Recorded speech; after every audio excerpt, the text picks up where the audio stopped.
मूल विषय था कि ये अधिकार सामान्य नागरिक का अक्षुण्ण है या नहीं, कि वो अपनी जिस मान्यता के पक्ष में है उस मान्यता से जुड़ा विषय अदालत के पास ले जाए। अदालत उसको ठीक समझेगी तो स्वीकार करेगी, नहीं तो रिजेक्ट कर देगी। इसमें नेताओं को बीच में पढ़ने की क्या जरूरत, नहीं पढ़ना चाहिए ना। आपसे पूछा, आपका विषय नहीं, कोई रामलाल गए मुकदमा करने, ठीक है, अदालत है ना, वो अस्वीकार कर देगी। देश भर में प्रतिदिन कई लाख पिटीशंस होते हैं, 90% अदालत रिजेक्ट कर देती है। अदालत का काम पार्टियां करेंगी क्या? नहीं कर सकती ना, कर भी नहीं सकती, उनको अधिकार भी हासिल नहीं है। कहा जा रहा मुकदमा कैसे हो रहा है, क्यों भाई मुकदमा क्यों नहीं हो सकता? वक्फ को मनमोहन सिंह के समय में जो ताकत दे गई कांग्रेस की सरकार, नरसिंह राव के समय में और मनमोहन सिंह के समय में, उसी का नतीजा है, उसी का चमत्कार है ना राज भाई, कि वहां तो कोई मुकदमा भी नहीं कर सकता कचहरी में, वक्फ के ट्रिब्यूनल में ही मुकदमा होगा और फ्री स्टाइल है, चाहे आप पर्चा। वहां कोई भी राजनेता ये कहने नहीं गया कि भाई वक्फ वालों थोड़ी ठंड रख लो, क्या अपनी उम्र से ज्यादा की जगह पर भी कब्जा मांगे ले रहे हो, जितने में इस्लाम पैदा ही नहीं हुआ जब तक, वो भी आपका हो गया। मैं अपनी उम्र से ज्यादा की बात कैसे करूं?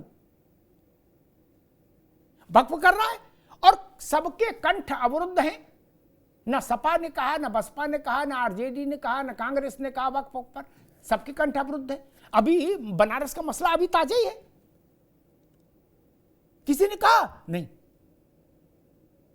बंद कर्नाटक में क्या हुआ, कांग्रेस की सरकार को ही अंत में झुकना पड़ा।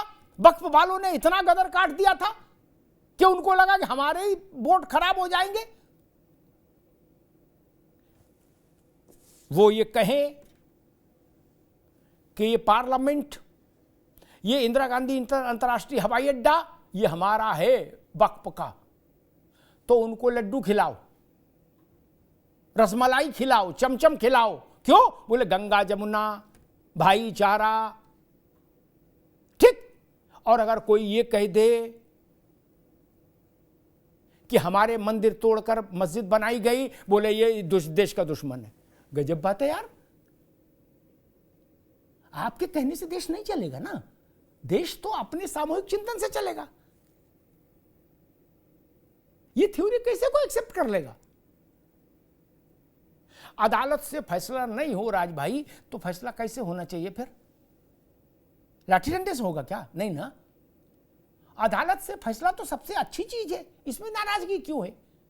मैं देख रहा हूं बहुत से लोग नाराज हैं, बोले अदालत को क्यों लाया जा रहा है? क्या मल्ल युद्ध से फैसले होंगे कि वो आजा कुश्ती कर लो? नहीं ना, ऐसे संभल की तरह फैसले होंगे ईंटे गुम्बे चाकू चला के? नहीं ना, अदालत के ही रास्ते पर चलना चाहिए, अदालत पर ही यकीन करना सीखना चाहिए हमको। हम खुद फैसला करेंगे क्या सड़क पर उतर के? नहीं। और संभल में जो हुआ उसमें एक बात सबसे ज्यादा पीड़ा देने वाली बात यह कि हम दंगाइयों को शांति दूत घोषित करने की कोशिश करने लगते हैं। अगर संभल वाले दंगा करने वाले लोग शांति दूत हैं, मासूम हैं, तो फिर तो कल आप कहोगे कि मुंबई वाले भी मासूम थे, जो मुंबई में दंगा हुआ था वो भी लोग। राज भाई, दंगा करने वाला न मासूम होता है न शहीद होता है,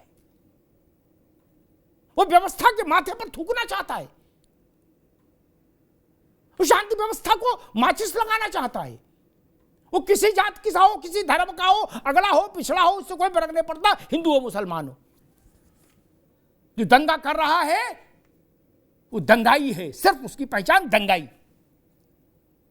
ये स्वीकार नहीं हो सकता कि वो माइनॉरिटी है इसलिए बालक है, मासूम है, ये स्वीकार नहीं होगा। नहीं,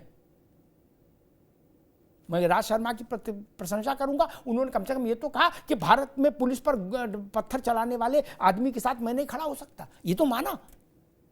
बाकी लोग तो ये भी मानने को तैयार नहीं, मारे डर के। उनको लग रहा है कि हमारा वोट ना कहीं नाराज हो जाए। पुलिस भी इसी समाज का हिस्सा है, इसी समाज से निकल कर आती है और इसी समाज की सुरक्षा के लिए अपने प्राण उत्सर्ग करती है।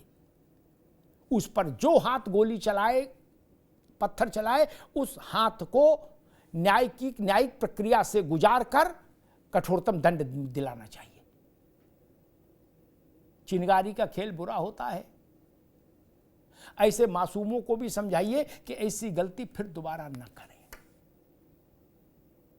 क्योंकि ऐसी गलती फिर दोबारा करेंगे तो नेता तो टूरिज्म करके अपना दूसरे काम में लग जाएंगे, वो भुगत जाएंगे, उनके परिवार भुगत जाते हैं। एक मुकदमा हो जाता है, खेत मकान बैलगाड़ी सब बिक जाती है, कोई मदद के लिए नहीं आता है। ये भी जान लीजिए, कोई नेता मदद के लिए नहीं आता। पुराने मुकदमे जिन दंगों में जिन लोगों पर लगे हैं, मुजफ्फरनगर के दंगे के ही मुकदमे जिनके चल रहे हैं, चंचल यादव जी, वहां कोई उनको पैसा देने नहीं जा रहा। क्या वो शरीफा बेचते थे, वो ठिलिया भी बिक गई, लगा मुकदमा, चलो झेलो आओ। 13 में हुआ था मुकदमा, अब किसको ध्यान है? दंगा बोले छोड़ो यार, उस वक्त हो गया, अब नहीं। क्या रो रहे हैं, बर्बाद हो गए, इधर वाले भी उधर वाले भी। इसलिए